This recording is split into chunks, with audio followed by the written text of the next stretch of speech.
sale of Midwest and Chilhowee Parkside for input here. Before we get started, I have just a few housekeeping rules. This is a new business, very happy to be here. Lowe's for Chilhowee, as they got in the new report.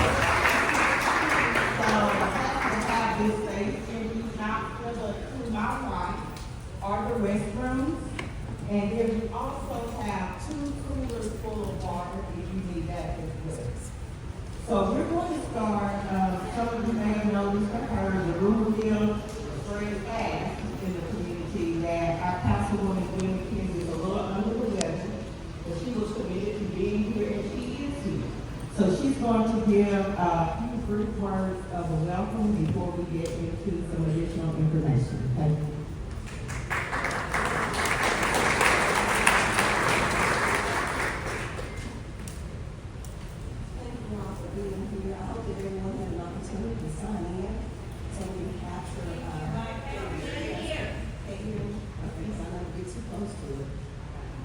Welcome. Can you hear me in the back? Yep. Okay. Just want to thank everyone for being here today. If you did not get an opportunity to sign in, if you would please make that a priority as you're walking out, or sometime throughout this meeting today, because we want to capture where folks are coming from, what areas that you're in today at this meeting.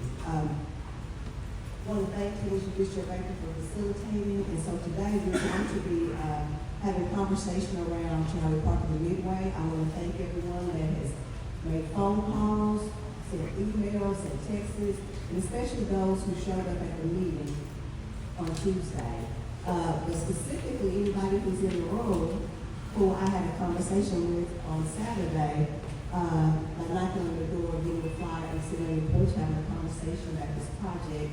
It's amazing how we think that in this day and time that people would know everything that's going on with social media, but believe it or not, there are a lot of folks who are not on social media who don't keep up with a lot of things that's going on, and so I want to thank everyone for that as well. So without further ado, I'm going to go ahead and turn back over to Ms. Baker, and we'll go from there. Again, thank you all for being here. My apologies that I was not out greeting you all, but I am sick and I'm not quite sure what's going on, so I just didn't want to take a chance and get someone sick. So thank you.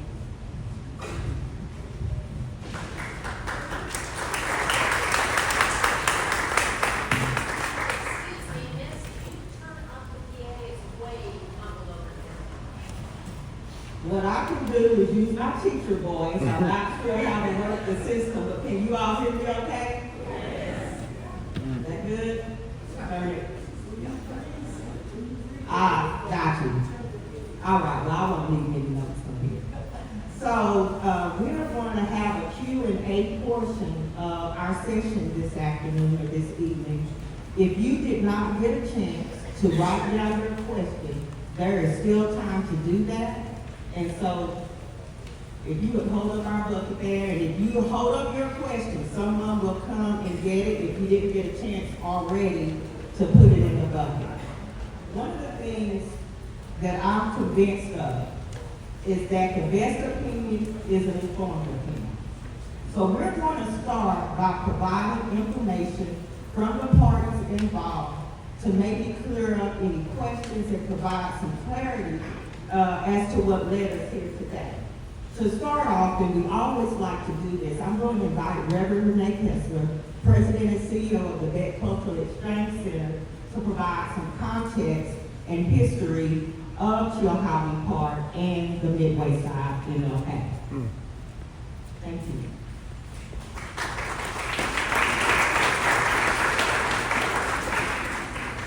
Thank you so much, Ms. Baker, and to the mayor, of course, and so honored to have you, as well as the former vice mayor, Councilwoman Gwen McKenzie, not sure if there are other elected officials, but and clergy in the house. And, welcome all. I'm encouraged to be here to share with you just a little bit of the rich history of Chilhowee Parks for just a few minutes to set the stage for the conversation tonight. So what is the history of Chilhowee Park? Well, if you go back to the early 19th century, that park was really just farmland. And when that farmland is actually going to later, as the new owner will purchase it, then it will become sort of a destination place, if you will. So if you can imagine that park, which actually had what they call Lake Altasea. Lake Altasea was where the little lake is that you see at Chilhowee Park now, much greater expanded. So if you can imagine a park where people are swimming and playing, having a great time, and enjoying one another, boats going up and down, it was a destination place.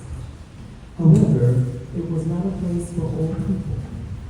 So that destination place was only for white people. African Americans were not allowed there at this point. After the turn of the century, from 1910 through the 1913s, we have 3 expositions that Knoxville is going to host. The world's going to come to Knoxville, and they're going to begin to look at this great place, which is the New South, as it was termed. Many African Americans begin to say, how is it the New South that black folks are not allowed in the park? And so, after advocacy among community and neighbors, they will actually bring in Knoxville College students to build the Negro building at Chilhowee Park for the Knoxville exhibition. Beautiful building made by the hands of students and professors. And when you went into the exposition, you would then get a feel of what Black excellence looked like.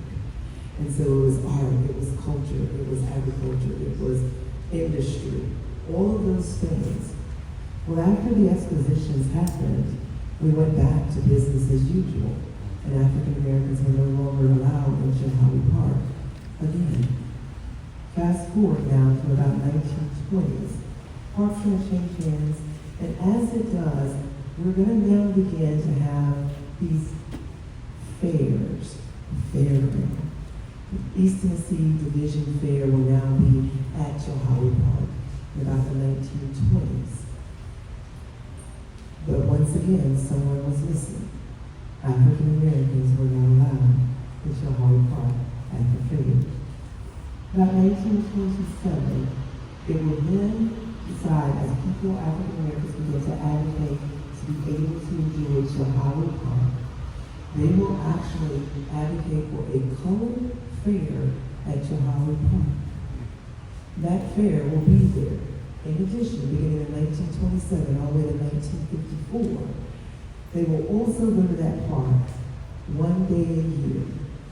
Anybody know the dates? I love my people. The 8th of August will become the one day that many African Americans can go to Chilhowee Park. That will go from 1927 to 1954. Now, in that era, after a few years of African Americans going to Chilhowee Park with their own color fair, the city will buy that land in 1931, and that too will end. And African Americans will not be allowed in Chilhowee Park except for that one day on the 8th of August, which was Emancipation Day. Now, to bring things back to where we are for a circle, that will continue all the way until 1949, when finally the city will allow blacks to go one day a week. And they know what day that was on. Not people. And so on Thursday, they could go to Chilhowee Park once a week. That day was settled. And watch this. 1957. The one great Louis Armstrong will come to Knoxville, Tennessee. He will come here and everybody wants to see him. Everybody wants to be at the park. In fact, 2,000 white people will go to the Jacobs Building, 1,000 black people will go. And at Chilhowee Park, white people and black people will enjoy entertainment at its finest. 1957. Which almost seems ridiculous that we've been left out of the equation. Something happens that night as the band plays. A loud explosion happens at Chilhowee Park because there were those who did not want integration. An explosion went off, blew up a hole 5 feet deep at Chilhowee Park. he did not stop. 1961, Chilhowee Park will be integrated. Tonight, as you think about what Chilhowee Park is, I want you to remember this. It was integration, segregation, and yet at the end of the day, it was a resilient people who simply wanted equality. And when we all come together, there is a place and space for each of us to enjoy together all of this beautiful asset that we call home right here in Knoxville, Tennessee. However you stand, what I want you to remember about history is this. History is truth. And the truth is we gotta learn how to get along with one another. We gotta learn how to be respectful, and ultimately we gotta learn what real equality looks like so that all people are welcome. So God bless you as you make your remarks. For yours especially, don't forget, history is the great truth teller. And when we know better, we must